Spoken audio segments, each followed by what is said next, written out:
Hi, I make soap. My name's Tyler Durden. Wait a minute.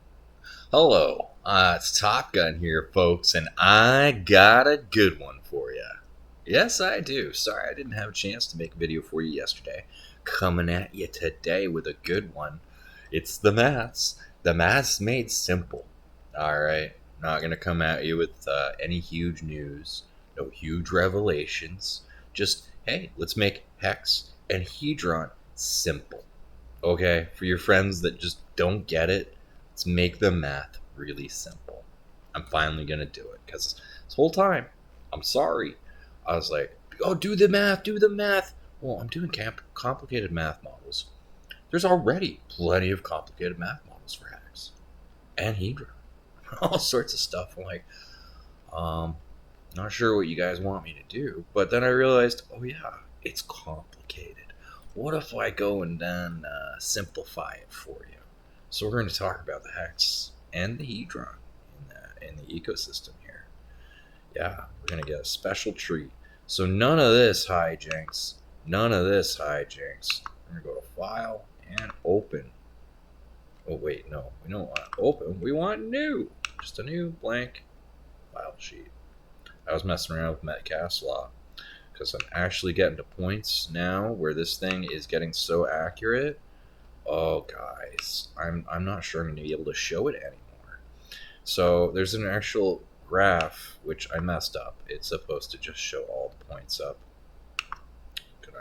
There, this is what it looks like in Excel when it's actually functioning properly, where Excel likes my code better than Google Sheets. So, pretty graphs. I might get some help actually simplifying it so it's not a mad genius's Valhalla, and you guys can actually see what's going on with it. But, I love how this graph actually shows off what it's supposed to do. Wait, what happened there, Top Gun? Oh, well, I'll tell you what happened there. I have my first month sell-off of 10% programmed. Wait, 10% of the entire supply of Pulse X sells off in the first month, and then the price still skyrockets back to even. Don't mind these numbers at the bottom. Still something malfunctioning. That's supposed to be 12 months spread, but I have multiple price points in a month, so it reads as 24. Oopsie doodle. But yeah, so 15 to 16, that means around 7 to 8 months. Just as we're approaching 8 months, the price balance is back out with that kind of sell off. But that's not why we're here today. Sorry. I'm proud of myself here. So, we're going to make HEX simple, which means we're going to use fake play numbers. Go ahead, get angry, drop in the comments how wrong I am. But we're going to use play numbers to make it simple. So there's some numbers which I hopefully 0.0369, which equal that number. But we'll make this one a percent so you can understand. That's the inflation rate of HEX. Like Bitcoin inflates, HEX inflates. So this is where heads are gonna explode. Let's assume there's only 1,000 HEX when the contract is first created. Okay, this makes the math simple for people. So if there's 1,000 the first year, that means that the second year should equal this one plus this one again, but this one's gonna be times this, and boom. Oh, so we had 36.9 HEX created. That's kind of cool, I think. Now the best way to make this really cool is we're going to make that a fixed number. Okay, that's the F4 function on Excel in case you didn't know. And then we're going to drag this down. And look, this is 25 years in the future. And oh, you can see compounding. So it takes 25 years to double the supply of HEX at that interest rate. Well, not interest rate, inflation rate. So Bitcoin inflates, but out of a static contract, this just inflates compound. Now, what exactly does that mean when it comes to HEX shares and T shares? Well, let's just assume, for whatever reason, that it cost 1 HEX to buy a T share the first year. I know that is so wrong. And it doesn't doesn't go up by this method. It goes as they're destroyed, so it goes faster than this. But what I'm going to do for the math model here, and this is going to make people's heads explode because I can't track how fast people are going to blow up their stakes, end state, create them, short term. That's an unknowable in the system. So we're going to use a base variable. So we're going to make this equal to this plus, where's that plus button? There it is. Now, this is going to make your head explode. This again times, this time we're going to use this still as a solid number, but we're going to use it to an exponent of 2.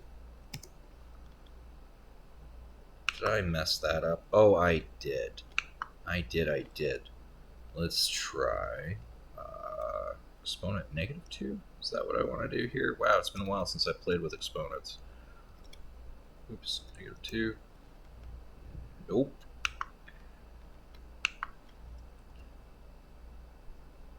Oopsie doodle. You know what?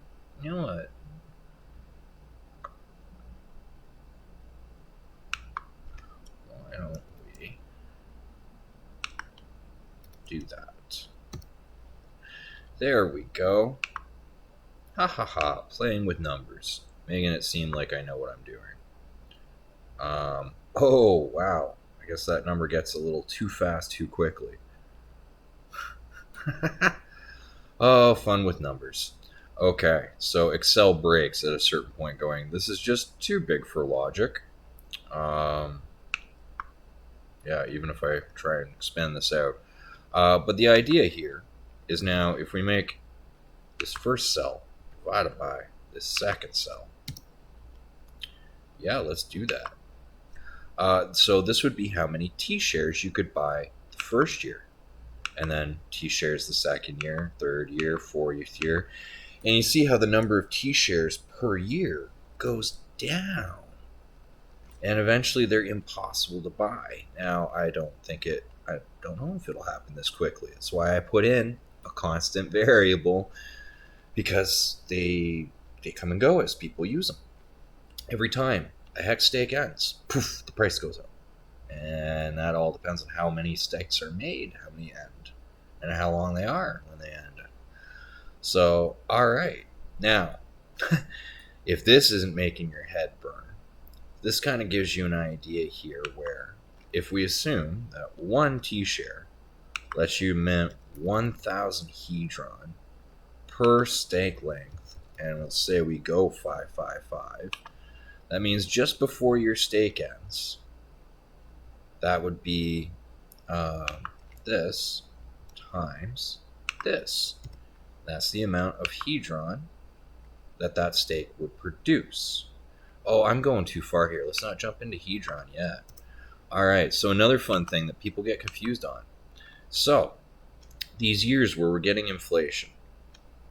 So this will equal this minus this one.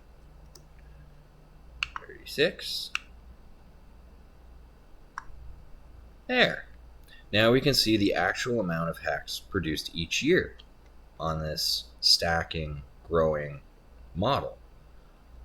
And wait, but those numbers don't look the same. If this helps, we're going to do an auto sum. Take the whole range equals, see, 1064. Okay, you see how 1000 plus 1064 is 2064. All right, so these are the HEX minted each year. And let's say there's only one person who mints any HEX stakes, 1 T-share. That's all they do. Well, they get this divided by this. But let's say somebody comes along the second year and makes a T-share. Well, then each person is now getting this divided by this. So yield would go down as more people come in and participate, theoretically. And that's where it's interesting why the yield fluctuates. But then let's say, oh, these two people are the only ones competing in the system, and one of them buys another T share. So one of them has two, and one of them has one. Well, this will equal this divided by this. Isn't it funny how this works? And this is the amount each T share is getting. So the person who has one T share is getting that, and the person who has two T shares is getting double that. Oh, and that's how hex staking works. So whoever holds the most T shares gets the biggest pile of the inflation at the time that it's happening. And that is why the APY is variable. Kind of making sense now? And since only 10% of the supply seems to stake, that 3.69 looks a lot more like 36.9. All right, hex, there, explained. T-shares, why the APY changes. Next up, let's tackle that HEDRON. And I believe it's actually one HEDRON per B share. So yeah, we're still going to use the 1,000 because we're using T shares in this example. 555. So a 15-year stake will equal this times the days served. So this is the amount of mintable HEDRON. That would be 5,555,000 off of a T share for 555 days. I think that's an accurate number. I think it's one per B share. So that's cool, which means, all right, now if the amount that actually could be purchased of T shares, like in this idea here, we have to take this number. Let's have some fun here. And we're going to say it equals this one times this. Now we're going to make that an F4. Okay. Now, drag this down. And you see how less and less HEDRON is available as less and less T-shares are available. And eventually, as T-shares aren't purchasable, HEDRON is going to be very, very not inflationary. Now, yeah, B shares will still be available. But, like, this is not the exact amount that's coming into the system. Again, this just shows you an idea. Like I've said, HEDRON's a long man's game because it's minting so much. There's so much dump pressure. And there are 15... The thing about this is to collect that 555... This can't be minted till 15 years from now. Yeah, you got to let it run all the days to mint that. So there's still going to be waves of HEDRON coming at the system in 15 years, but then it's going to deflate and deflate and deflate. This isn't scaled with the beginning 15 years or 25 years. This is scaled with the 25 years after. HEDRON is a very long man's game in the fact that it will no longer be mintable. But what do you use HEDRON for? Well, you can stake it for ICOSA, which is cool. The yield rate on that, I haven't got down, so I'm not going to go into the math with it. What else can you do? You can use it to bid on HSI stakes. The math for that changes. The bid rate changes, so I don't have any math for that. But it burns up HEDRON and put a deflation to this inflationary hedge. Okay, that's cool. But what is the bidding for an HSI stake? So this is where I really love HEDRON. Whether all the balancing, the HEDRON and ICOSA mechanics getting complicated, the real fun part of HEDRON is that you can create an HSI stake and still mint HEDRON off it. What's an HSI stake? It's the same thing as a regular stake, but now it's an NFT, because when you make a stake, you promise them not to sell.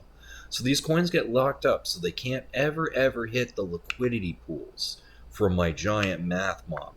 They can't ever get back into these liquidity pools. They're locked up in a stake. So when you make an HSI stake, they're still locked up. They still cannot go to the liquidity pools, which means it still holds the price of HEX up. Yes, you can trade these now for all those degenerates that love to day trade. It's like turning your HEX into a bond. And you can go trade it on the bond market, and you can debate on its future value like a degenerate and probably lose your money, but that's the beauty of a free system. We have the right to go in and be degenerates and lose our money if we want, or be practical and DCA in. We love the options when they're working. And yeah, HSI stakes give NFTs utility and let you turn HEX stake into a bond. So this yield, which gets changed by how many people participate, that's always shifting, can be speculated on into the future. What the value of the stake will be worth, what the actual compound will be, what the real APY might be, and what the value of HEX would be compounded on top of that. It gets into all kinds of math for those really speculative people like me. And so it's a fun system to play if you're big with numbers, and maybe it's too complicated. So hey, buy some HEX, stake it, don't make an HSI, fine. You don't have to trade it there. Still, claim your HEDRON before you end your stake, and you can go dump your HEDRON. Or you can stake your HEDRON and start earning ICOSA. And then you can stake your ICOSA to earn HEDRON and ICOSA. Woo, what a crazy system. Oh, Alex, you crazy, crazy builder. But I hope this kind of simplifies the inflation that happens to the system out of the contract. And instead of going to miners, it goes to the people that promise not to sell. And those people that promise not to sell have an ever increasing price for their shares of the promise not to sell system. And those shares, there'll be less and less over time of those shares that you're able to actually make. Okay, that's making sense. And then, yeah, this is the split up yield. And this is the idea how this splits. So let's go ahead and just carry this all the way down here. And we'll start putting in some random numbers. You see, as more people participate in the system, but it gets harder and harder. Like down here, it says you shouldn't even be able to buy these T shares. So, but it all depends on whether you're buying them and blowing them up, how this works. That's why I gotta use a weird constant. Go ahead and get math out of the math. This just illustrates the way it'll work as people come in and participate in the system. And as people go into the system, yeah, they split that inflation yield amongst the participants. So the more people buying more T shares and B shares, the more it gets split up. And that is the idea of HEX. And then yeah, HEDRON's just a bonus, freebie. Here, have some play money you can go ahead and dump if you don't believe in, or you can hold it, it's up to you, but it has a balancing scale with ICOSA. And I would like to just own a little bit of whatever he's building because it all seems to be pretty cool. Even if it's a little Mad Hatter and long man game and takes a while to play out and burn out, it does seem to prop the price of HEX. So I hope you enjoyed some simpler math today. Me showing you how I can make Excel just behave however. Now let's go ahead and crank those numbers up here to at least what they're available.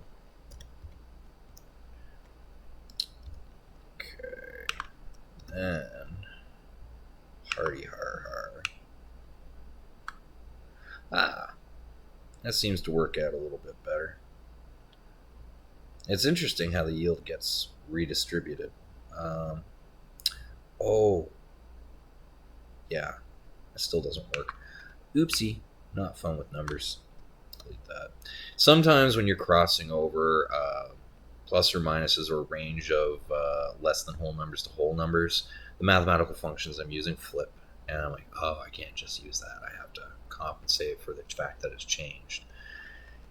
I wing this stuff all out pretty fast, as you guys can tell. So, yeah, this gives you, I hope, an explanation, a simpler breakdown for how HEX inflates just through a contract. It goes out to the people who promise not to sell it. There's all sorts of fun extra things and real numbers you can go look up if you're interested by this to dive deeper into HEX. But all you need to do is you buy it and you promise not to sell it. You get some of this extra inflation that's more than people who just hold it as a liquid asset. It's better than Bitcoin. And Richard Hart is building even more, a whole blockchain just to run this thing because Uniswap and Ethereum haven't been kind to it. I think it's going to do wonderful things going into the future. So, yeah, I think that participating, maybe you don't think it'll run for more than 5 years. Guess what? You don't have to stake more than 5 years. I like a 777 stake. It's 2 years, but you don't get as much of the bonuses, which is kind of cruddy. And then there's a close to a 4-year stake, 1555. I like to have fun with my numbers. You can choose whatever days you want, though. However many days you think this contract will be in operation. There is a big warning with that math, though, that in order to end a 15-year stake, it's closing up on zero point 0.7 Ethereum to end that stake, which at today's prices is so many $1,000. So be prepared if you're going to make these stakes on Ethereum. Whereas if you're trying to persuade your friends, yeah, you can buy some HEX and keep it liquid. Get your free copy on Pulse Chain, and then move your liquid stuff over to Pulse Chain and stake it there in case you're broke and you don't want to hang on to a copious amount of Ethereum just for 15 years to unstake this. So there are things to keep in mind. Pulse will be a lot more affordable for doing staking. Ethereum has gotten exclusionary to the point where I can't play. I made some stakes and I'm like, I better get some good gains off Pulse. Like I won't. I better get some good gains off of Pulse because I'm going to have to use them to buy an Ethereum token to end my dang stake. Because I actually made a 5555 because everyone in the community is like, you're not real Hexkin if you don't make a 5555. And I didn't pay attention to that Ethereum end price. And it is what it is. So Pulse Chain is coming. I'm still going to get a copy of that stake. And I don't have to buy it on Pulse. It's just going to be there waiting for me. And I'll be able to afford to end that one. So that's pretty awesome. And then you guys, if you still stuck around past the math functions, congratulations for not falling asleep. Better not hit that like or subscribe. People might figure out about me, and I wouldn't be your little secret. So, Apple, Apple is still trying to trade higher. This is so cute. It got up here, and I was like, here, right here. This is where short it. I called it out again. 2 theoretical shorts open on Apple, and no, I didn't close that one. Maybe I should have closed the first one down there, but I didn't see that turnaround coming this high. But as soon as it got up here, I'm like, BS. Even if we wick out over, we're coming down. And I think the inflation readings are going to be unfortunately painful for tomorrow, which means the Fed's going to have to act tight, which means that the dollar's probably going to take another bounce up off of its bull trend that it just hasn't even cared to stop, because the Fed's going to have to keep raising interest rates. And we still have a baseline for tracking oil in the market for inflation. So right now we're still on a downtrend, but really, where's our big major support? This one, $85. We dipped under it, but we're going to see if that was just a dip, and if we're going to start changing direction as we head into the winter and the real pain begins. And that'll track how much inflation is still intact by how many people can buy at those extraordinary prices. What kind of extraordinary prices can happen until the pain really sets in. And so yeah, this week's going to be, I think, some pain. The inflation data, the CPI, not looking pretty, and we're going to see this coming back down very, very sharply. Get back out of the super zoom in. So yeah, I think we're going to see this coming back very, very shortly and heading for the 150 critical support. And Tesla, oh my, you maniacs, look at them go. Oh, we're free. Oh, I have to redraw my models, but I forgot. Yeah, I showed you guys too. I just don't care that much about Tesla. It's a mania stock that is so incredibly overvalued, and they're like, oh, when the crashing really happens, I expect a lot to shake out here. Because come on, the cars. How often do you hear another report of another one catching fire in a driveway, another one trying to drive erratically in public, trying to take someone out, batteries? Like, my God, like you might as well just called them Hal. Dave, what are you doing, Dave? I don't want my car to be Hal. I'm sorry, Elon.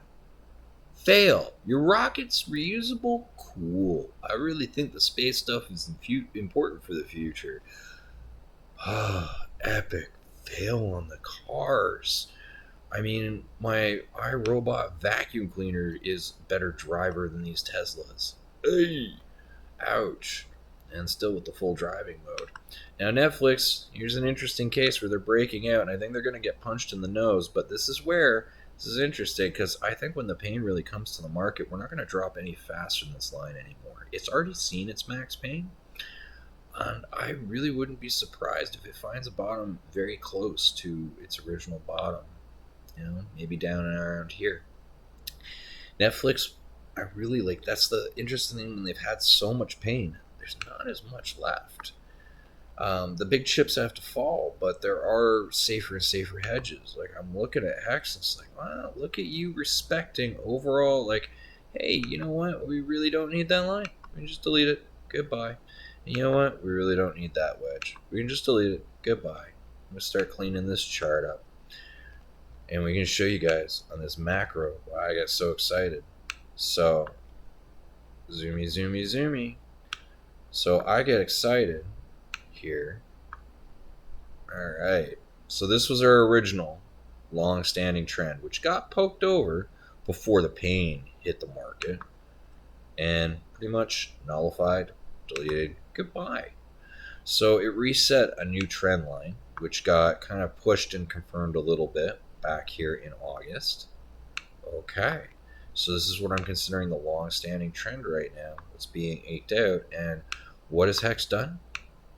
Oh, we went past this line. It didn't crash down. This is now a line of support, not a line of resistance.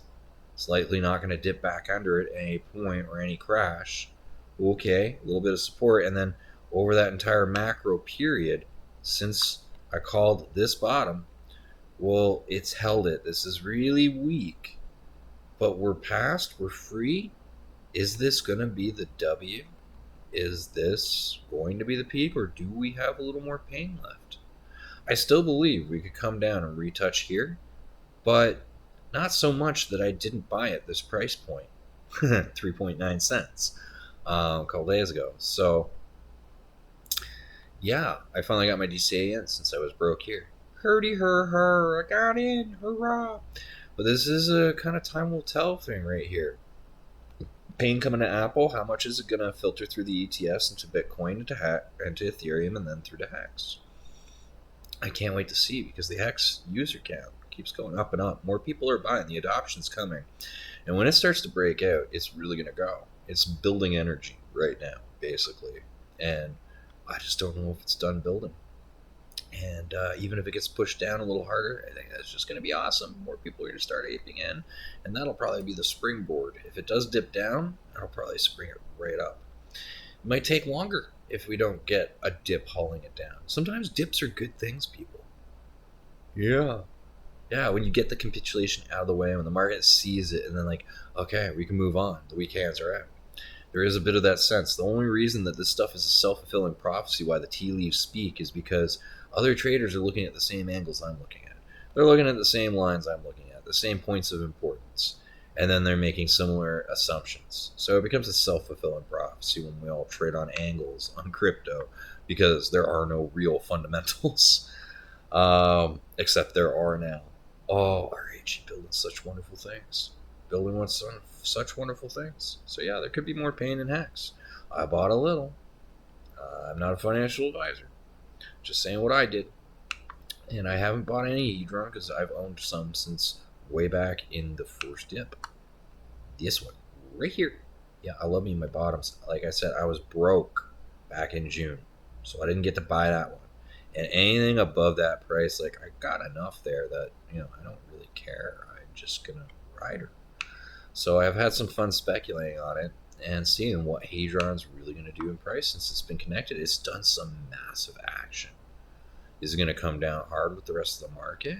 Or is HEX and it going to pick up into a bull run together? Interesting things to keep my eye on that I haven't made up my mind about. The tea leaves have not spoken so certainly to me yet. I have my hopes and my optimisms, but they're not enough. The tea leaves are just not screaming at me. The chicken bones are not clear. Magic 8 ball is just shaking and the little triangle's getting stuck on its angle. It is what it is. I sit back and I wait. The tea leaves told me that Apple was called BS. That's time to short. So I read the tea leaves and I yelled them out on Twitter. You're welcome. I'm not always going to hold your hand about when to close this action and stuff. Expectations that it could hit 169 over this week before the crash really sets in Apple. Set your stop loss or your pain, maybe 170. But yeah, she's coming right back down. she is. That's where I'm calling. That's what the tea leaves tell me anyway. The troll under the bridge. I hope you guys have enjoyed a little bit of fun math trying to break down HEX and HEDRON, the miracles of how they inflate and get awarded. And as always, taking a little quick look at the macro trend to see where in my models everything is still trading. So yeah, Bitcoin. Oh yeah, maybe we're going to the moon. You know, should I make this a little clearer? Let's have fun. Yeah, maybe we're going to the moon. Like, that's pretty much that's when I'd call BS on Bitcoin here. Zoom out on this. Yes, it fell so hard and so fast, setting new boundaries. It's had plenty of time to move sideways into this barrier where I really think we're going to come down for our extra pain zone. My red line at 9,900. I wouldn't be surprised if we kiss off that. Richard says 11K and pray. I say that line and pray because I still have. Delete that. Switch mode. I'm going to open my chart a little. Down there, that big, thick, bright line of pain. If we lose this one, I wouldn't be surprised if we come down to test this one in a screaming fireball of pain. So this is the one and pray. We are coming under 12,000, and we should kiss off this and hopefully pray that we bounce up and the whole market doesn't scream and fall apart. Have fun times investing in crypto. Oh man, that roller coaster is fun, isn't it? 90% losses. No, at least I didn't buy the top. I bought a bottom on the way in November 10th, and I keep buying the bottom. So when it comes up, and I'm like, yes, I'm finally going to go to profit because I've broken even. I get excited. It's the beauty of DCAing in on the dips, on the bottoms. I buy those. And then every time it comes up, I'm like, I've almost broken even. I'm not bad at crypto. And then I don't sell the top because I'm waiting for my free copies. Opportunity, loss, cost. It is what it is. So, yeah. And I've got my stake, too, so those don't get sold. But, yeah, I keep buying the bottom end, and I don't feel so stupid. And there's some other things that I've been a degenerate and day traded in, and then I've, been able to just compensate for my losses in crypto. So I'm kind of like break even.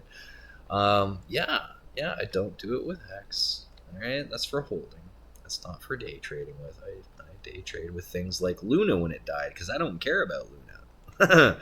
That's a very liquid asset because I really don't care about it. And if you've forgotten, how to pulse.com top-gun-hexadian. Yup, that's my link where you can find my YouTube you're already watching, my Twitter where I sometimes troll and make calls. Top Gun Crypto School. It's not your school. It's for teaching me, silly. It's my school. Quick link to buy a treasure in case you don't have one or can't figure out how to Google that on your own. Ubuntu and Tails, which I wouldn't recommend if you can't figure out how to Google a treasure link on your own. And a liquidity providing math model sheet, which is this one. All right, and it gives you stable to asset and asset to asset. The stable to asset, fun times. So I think I have this thing unlocked. Please don't destroy it. At least asset to asset here. This top line across the top is what matters. And in here I realized the fees, I can set those to be equal to the percentage of the volume, and then you'll be able to set your volume for your period. I realized that would be important to figure out how many, because I was like, I don't know how to calculate that. Like, in Pulse X, a liquidity provider, I think gets 71% of all the fees collected, which is 0.29. So cool. I can calculate that. Then we just need to plug in whatever the volume was for the period you provided liquidity to figure out what the fees were. So I will actually update this and make it cooler. Just for you guys. For free. And I will always run numbers and price predictions off my model. But this thing is starting to get kind of scary accurate that, I have This is where you can see there are literally a first adoption peak, a second adoption peak, and a third adoption peak in my S-curve. Because, yeah, I'm a mathematician guy like that. And that S-curve, I'll show this off now that I actually added it. This is where the adoption rate's only at 10%. You guys want to see what this looks like if I put the adoption at 50%? We're not even caring what the price of assets are in this thing. We're, well, although they do seem to skyrocket very nicely, we're carrying what the adoption rates are like, and then, oh my god, this would be about 15, 16 years in, 1 billion people, 5 billion in 20 years using this. That's a little insane, but you see the way it dwarfs the very beginning of it. And that's just at a 50% year over year average, and then run up through my S models. So, yeah, I'm having some fun with this stuff, guys. And I hope I've given you, if you have any other stuff you'd like to see simple math or math tricks explained, I would love to tackle that stuff. Try and make math simple. Hopefully your eyes didn't gloss over. Hopefully you enjoyed this video. Thanks for sticking to the end. You're the real champs. You get a gold star. And remember, guys, until next time, stay frosty.